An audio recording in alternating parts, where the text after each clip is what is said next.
La palabra del Señor la vamos a encontrar en Romanos capítulo 1, versos 16 y 17.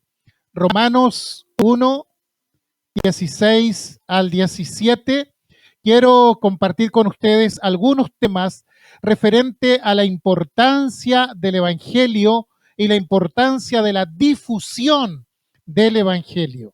Dice así la palabra del Señor: porque no me avergüenzo del Evangelio, porque es poder de Dios para salvación a todo aquel que cree, al judío primeramente y también al griego, porque en el Evangelio la justicia de Dios se revela por fe y para fe, como está escrito: mas el justo por la fe vivirá. Estos pasajes son como la sinopsis de lo que va a desarrollar Pablo en esta carta a los romanos. Esta carta que es la carta central del Evangelio. De hecho, alguien la llamó como la constitución nacional del Evangelio, la Carta Magna. Porque en esta carta, la carta a los romanos, encontramos el fundamento teológico del Evangelio y el fundamento de vida del Evangelio en una forma clara y concisa.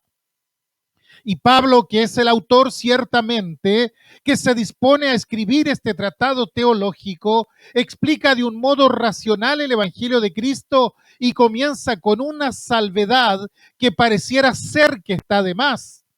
Él dice: yo no me avergüenzo del Evangelio. Es interesante porque si va a escribir un documento teológico, ¿qué sentido tiene poner esto aquí? Bueno, por cierto, esto tiene una razón de ser y muy importante ciertamente. Y quisiera explicar por qué.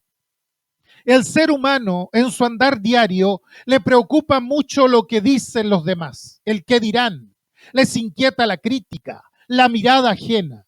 Y muchas veces viven en son de agradar al otro, de impresionarlo positivamente por miedo a mostrarse tal cual son. Ahora, por supuesto que esto condiciona la vida de la persona. Todos, si somos sinceros, tenemos cierta reserva ante la mirada del otro. Y es normal.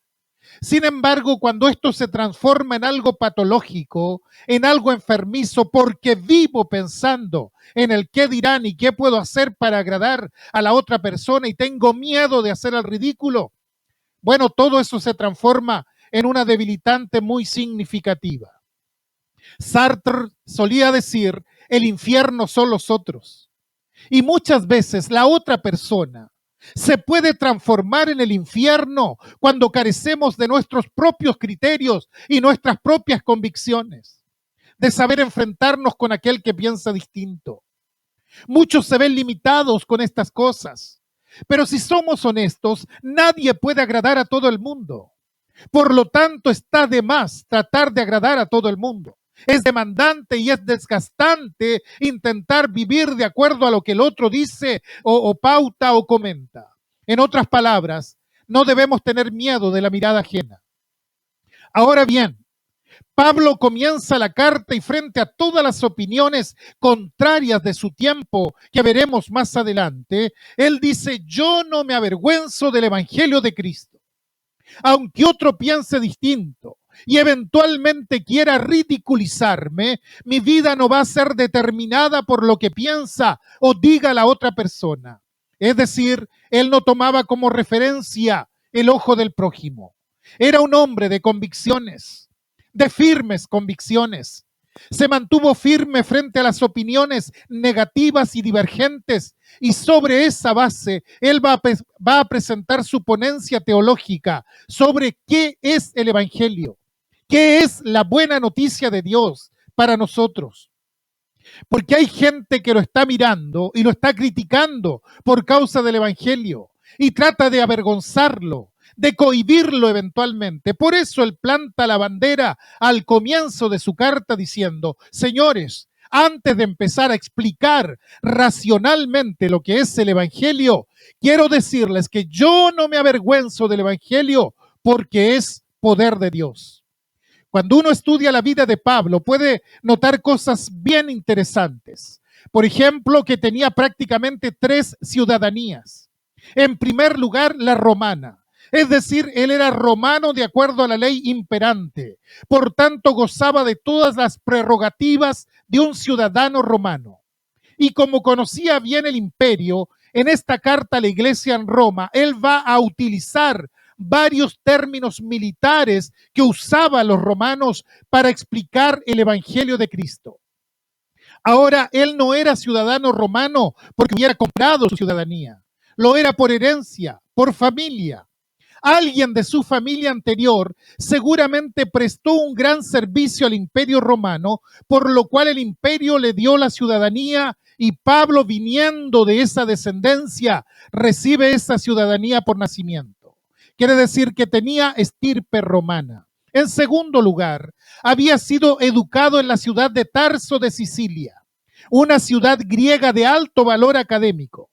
Y allí es formado académicamente. Fue formado en la mejor universidad de su tiempo y muchas veces cuando escribe, aunque puede pasarnos desapercibido, él cita a sabios y a filósofos griegos en sus cartas porque los conoce, puede citarlos y puede refutarlos también. Por ejemplo, en la carta a Tito refuta a un filósofo griego y deshace el pensamiento griego. Y cuando estuvo en Atenas, por ejemplo, allí en la capital del imperio griego, él no criticó nada de lo que veía, pero con su discurso sutilmente destruyó todo el pensamiento griego. Y en tercer lugar, Pablo era de origen judío, de una rara estirpe de los que se habían criado bajo las enseñanzas de los grandes maestros judíos. Todo esto indica que Pablo conocía muy bien el mundo en que vivía, porque vivía dentro del imperio romano, bajo la cultura griega, siendo judío. Y cuando se habla del mundo antiguo, necesariamente hay que hablar de los griegos, de los romanos y de los judíos. Y Pablo dice, yo participo de todo eso. Para la cultura griega yo soy griego. Para los romanos y todo su poderío yo soy romano. Y para los judíos yo soy judío. Es decir, él sabía cómo comunicarse con ellos y sabía que esos tres grupos lo criticaban por ser cristiano, y entonces, pensando en estos tres grupos, él dice, yo no me avergüenzo del evangelio porque es poder de Dios. Los romanos hacían un culto al poder y a la fuerza. Por tanto, veían a los cristianos y decían que el cristianismo era una fe para los débiles y para los esclavos. Los débiles y los esclavos únicamente pueden ser cristianos según el pensamiento romano. Cuando los griegos veían el cristianismo, ellos que hacían un culto a la sabiduría, al conocimiento, a la filosofía, decían sobre los cristianos, estos son ignorantes, son iletrados, solo los ignorantes pueden ser cristianos. Y los judíos, que tenían toda una estructura religiosa, ceremonial, cuando veían a los cristianos decían, el cristianismo es de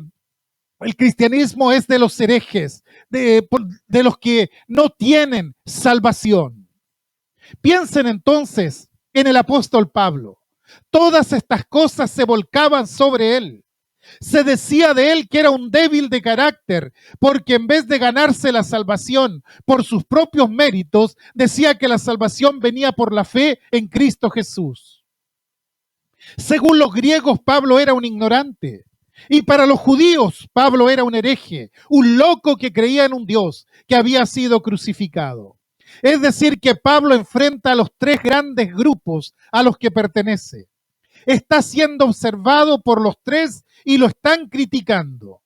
Y sin embargo tiene una convicción tan firme que comienza su carta diciendo, no me avergüenzo del evangelio porque es poder de Dios. No me avergüenzo del evangelio porque es poder de Dios para salvación a todo aquel que cree, al judío primeramente y también al griego. A los romanos le está diciendo que el evangelio es poder de Dios. A los griegos que el evangelio es sabiduría de Dios, y a los judíos que el evangelio es salvación de Dios. En otras palabras, todo lo que enfatizan ustedes, lo que para ustedes son grandes virtudes, están contenidas en el evangelio de Jesucristo. Todo lo que ustedes critican están ahí. Y con todo esto uno percibe la valentía de este hombre, que había nacido en una cuna especial, realmente especial, con una formación especial y que sin embargo enfrentaba a toda su clase, a sus pares, diciéndole: no me avergüenzo del Evangelio. ¿De dónde surge esto?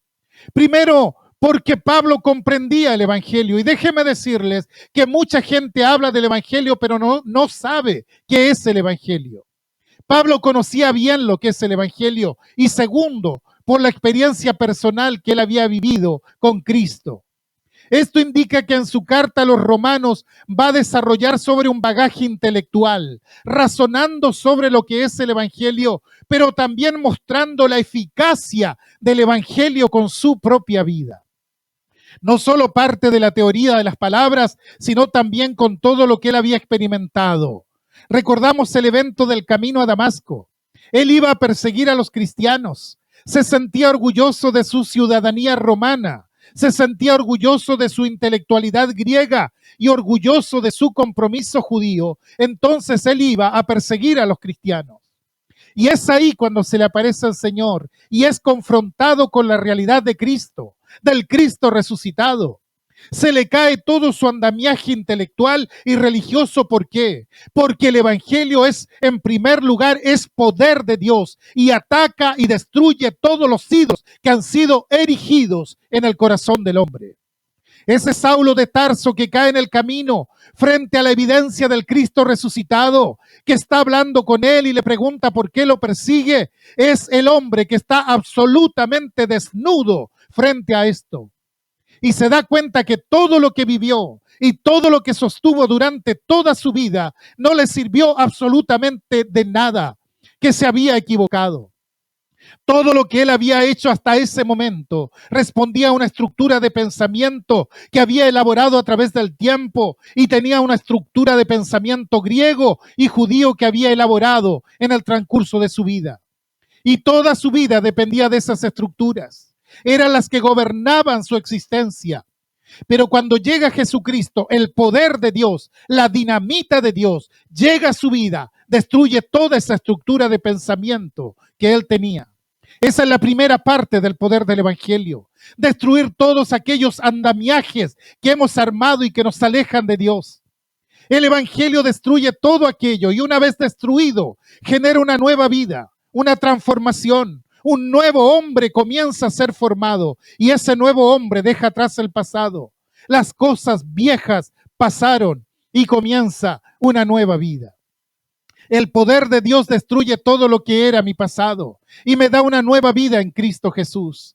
Y cuando habla del bautismo en la carta a los Colosenses, dice que fuimos sepultados con Él en el bautismo. Y esa sepultura habla de esa estructura vieja que cayó y yace muerta, sepultada. Pero fuimos también resucitados con Él por la fe en el poder de Dios que levantó de los muertos a Jesucristo y nos trajo nueva vida. Y Pablo habla de esa nueva vida haciendo una salvedad. El Evangelio es poder de Dios para los que creen. El Evangelio es poder de Dios, no del modo en que algunos pretenden manejarlo, sino un poder que únicamente se manifiesta cuando tenemos fe en el Señor Jesucristo, cuando ponemos nuestra fe en Él. El alcance es un alcance general a todos los que creen, tiene un alcance universal. Uno muchas veces conversa con gente que dice: yo soy cristiano. Y usted le pregunta: bueno, ¿por qué eres cristiano? Y ellos dicen: bueno, porque mis padres me bautizaron como cristiano. ¿Qué está diciendo? Que él no eligió ser cristiano, simplemente se lo impusieron. Cuando abrió los ojos a la realidad, con la mejor intención, sus padres le dijeron: hijo, tú eres cristiano. Pero detrás de eso vino una vida que él no conocía. No sabía qué era el cristianismo, ni cuál era el compromiso inherente al cristianismo. No sabía qué es lo que hay que hacer para vivir como cristiano.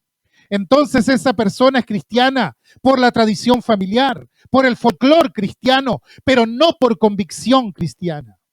En el Evangelio presentado por Jesús y los apóstoles se dice que se llega a ser cristiano mediante la fe en Cristo Jesús. Y para tener fe en Cristo Jesús, uno tiene que estar consciente de sus actos. A mí no me pueden hacer cristiano cuando soy un bebé. porque no soy consciente de mis actos. Yo llego a Cristo por convicción. Cuando llega el momento en que me enfrento como persona adulta a la realidad de Cristo, me acerco a Cristo y deposito mi fe en Él. Es un acto personal, individual, que no tiene nada que ver con lo que tengo al lado, ni atrás, ni con la iglesia, ni con la familia. Es un acto personal. Yo como persona consciente, responsable, me acerco a Jesucristo y pongo mi fe en Él como el Señor y el Salvador de mi vida. Ahora la iglesia aparece como una consecuencia de esto, porque me uno a todos los que han admitido que Jesucristo es el Señor. Quiere decir que este acto es fundamental. Soy cristiano porque conscientemente, deliberadamente puse mi fe en Cristo Jesús. Y esto es lo que Pablo va a desarrollar en toda la carta, que cuando por fe aceptamos que somos pecadores y que Cristo murió por nosotros, entramos en paz con Dios, y si no llegamos a esto, entonces no podemos estar en paz con Dios. Entro en paz con Dios en el momento que entiendo que no puedo modificar mi propia vida, sino con el poder de Dios, que no puedo enmendar lo que hice mal en mi vida simplemente porque la remiende, que lo que necesito realmente es un cambio de naturaleza. El apóstol Pablo entendió el Evangelio y podía explicarlo teológicamente. Por eso escribe la carta a los romanos, pero no solo lo entendió, sino que también lo experimentó en su vida. La fe en Jesucristo produce un cambio radical en la vida y tiene que producir ese cambio radical en la vida. En su caso fue abandonar los privilegios del judaísmo y empezar a sufrir. Y uno dice, ¿cómo? ¿Quién puede abandonar sus privilegios para empezar a sufrir? Bueno, esa es la demanda. Por eso me causa risa cuando escucho a quienes dicen, paren de sufrir, paren de sufrir. El apóstol Pablo no sufría nada cuando no era cristiano. Su sufrimiento empezó cuando fue cristiano. Y esto hay que tenerlo claro para no confundirnos nosotros ni confundir a la gente. El Evangelio tiene una base escrita. Y esa base es la palabra de Dios. Y sobre esa base tengo que edificar mi fe. No hay otro testimonio al respecto. Pablo vivió bien y sin problemas cuando no era cristiano. No solo era estimado por sus pares que le daban cartas a favor del judaísmo para perseguir a los cristianos. Se había ganado esa confianza. Pero resulta que cuando llegó el Evangelio a su vida, sufrió persecuciones. Fue apedreado, dejado por muerto, azotado públicamente, encarcelado 3 veces, naufragó. Su vida fue una vida de muchísimos problemas. Fue odiado por los judíos y los griegos. Ellos querían que se avergonzara del Evangelio, que un día dijera, no, la verdad es que todo esto es de ignorantes, es la fe de los débiles, esta fe nos salva. Esperaban eso. ¿Por qué? Porque Pablo era un personaje importante, un hombre trascendente en la sociedad, y ellos esperaban que Pablo negara la eficacia y la legitimidad del Evangelio. Sin embargo, él dice, no me avergüenzo del Evangelio porque es poder de Dios. Y cuando le escribe a Timoteo, su discípulo, le dice, por tanto, no te avergüences de dar testimonio de nuestro Señor, ni de mí, preso suyo, sino participa de las aflicciones por el Evangelio según el poder de Dios. Para Pablo el Evangelio merecía esfuerzo, sufrimiento y muerte. ¿Sabe? Uno puede tener la mejor religión del mundo, pero ni la mejor religión le puede dar paz ni dar la respuesta para la eternidad. Saulo de Tarso era un hombre religioso, muy religioso. Por lo que leemos sobre él, formaba parte del Tribunal Supremo de los Judíos, lo que quiere decir que era un ejemplo de religiosidad. Y ese tribunal le firma una carta para que vaya a otra ciudad a perseguir cristianos, es decir, iba con el permiso, con la autorización, con el aval de ellos. Pero él sabe que esa religiosidad, donde era tan evidente su importancia, no le servía para nada, porque uno puede ser muy religioso y estar yendo contra la voluntad de Dios. Él iba a Damasco a matar a los cristianos. La primera gran mujer matemática de quien se tenga conocimiento en la historia fue una mujer llamada Apatia. Ella vivió en Alejandría. Apatia fue una mujer destacada en el campo de la ciencia y de la filosofía, siglo II después de Cristo. Su padre era astrónomo y matemático y le enseñó a ella estas materias de la ciencia. Y ella, no conforme con eso, amplió su conocimiento hasta alcanzar tan alto nivel que la invitaban a dar conferencias de diferentes lugares para exponer especialmente sobre astronomía. En sus alumnos tenía cristianos y paganos. Y lo que sabemos de ella es lo escrito por sus alumnos, uno cristiano y otro pagano. Ella también escribió, pero muchos de esos libros se perdieron. Ella trabajaba en la biblioteca de Alejandría, que era dirigida por su padre.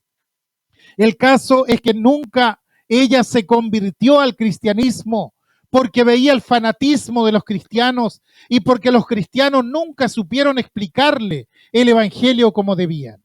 Esto trajo malestar entre los cristianos, entre los alumnos cristianos, porque ¿cómo era posible que esta mujer siguiera siendo pagana? Ella era una mujer singular en cuanto a su pensamiento. No practicaba ni la vertiente mágica ni la orgiástica del paganismo. No pertenecía a ninguna de ellas. Ella más bien practicaba el ascetismo, que proponía un estilo de vida austero en pro de la perfección moral y espiritual. No se casó nunca. Cierto día estos cristianos fanáticos de su tiempo se enojaron con ella debido a que no aceptaba el cristianismo. Entonces hicieron una turba, la persiguieron, la tomaron y la desollaron en vida. Sacaron sus restos fuera de la ciudad y la quemaron. La historia dice, los cristianos hicieron eso. Me pregunto si estas personas que se consideraban cristianas de verdad habían entendido el Evangelio de Jesucristo. Cuidado con esto. Hay muchas falsificaciones del Evangelio. Existen muchas falsificaciones del cristianismo. Y esas falsificaciones, lo único que han traído ha sido odio y división entre los seres humanos. Tenemos que ir al Evangelio tal cual está escrito. El Evangelio de acuerdo a lo que enseñó Jesús. De lo contrario, los fanatismos comenzarán a meter odio y violencia. Y nosotros hemos visto en Latinoamérica a cristianos violentos. Hace algunas décadas atrás se representaba a Jesús con una metralleta al hombro. No, esto no es así. Pablo dijo, no me avergüenzo del Evangelio. Que se avergüencen ellos de lo que hacen. Pero yo no me voy a avergonzar del Evangelio porque es poder de Dios. La fe cristiana tiene que estar basada en los principios originales que recibimos de Jesucristo y de los apóstoles. El Evangelio comienza diciendo que el hombre tiene un problema, que por más que se esfuerce por querer hacer el bien, finalmente caerá en el mal. Pablo en el capítulo 7 de Romanos dice, queriendo yo hacer el bien, hallo esta ley, que el pecado está en mí. Pero vaya usted y busque a una persona que le diga que es mala. Es muy difícil. Todos se creen bueno, pero resulta que el mal está en todas partes. Significa que el mal está presente en nuestra sociedad porque en la raíz de nuestro corazón está el mal. Y así como podemos esforzarnos y hacer muchas cosas buenas, en un momento dado podemos perder el freno y el mal sale de nosotros y pasamos por encima de lo que Dios ha dicho. Y no solo Pablo dice esto de que el mal está en él. David en el Antiguo Testamento también lo decía, en pecado me concibió mi madre. ¿Qué es pecado? La palabra pecar es igual a la palabra corromper. Es alterar, trastocar, mudar la forma de una cosa cualquiera. La palabra pecar contiene la idea de dañar, podrir, echar a perder. Y siendo que el ser humano está dañado por el pecado, entonces altera, corrompe y trastoca todas las cosas. Hemos oído de los más grandes ideales políticos, sociales y económicos, pero resulta que ninguno sirve. ¿Por qué? Porque en la teoría funcionaban bien. Cuando pasaron por la mano del hombre, sin embargo, se echaron a perder. El ser humano corrompe todas las cosas. Es increíble lo que pasa cuando se promulgan leyes buenas para el bienestar social y la gente aplaude. No pasa una semana y ya esa ley está corrompida. Hay un dicho que dicen por ahí, echa la ley, echa la trampa. Y lamentablemente esto es así. Pedro, cuando se enfrentó por primera vez con Jesús y vio el poder de Jesús, le dijo, apártate de mí porque soy hombre pecador. ¿Por qué le dijo eso? Porque el pecado contamina, daña, pudre. Y lo que está diciendo es, mira, no te acerques porque yo soy pecador. Es decir, yo echo a perder las cosas, como diciendo, no te contamines conmigo. Y Jesús le dice, yo no vine a buscar a justos, vine a buscar a pecadores al arrepentimiento. Y llamó a Pedro para que lo siguiera, porque Pedro se había dado cuenta que su vida necesitaba del poder de Dios y que había que construir algo. Estimados oyentes, pensemos en el gran mandamiento de Jesús para nosotros como cristianos. Jesús nos manda, id y haced discípulos a todas las naciones. Y el mandato de Jesús es id por todo el mundo. Id por el mundo y predicad el evangelio a toda criatura.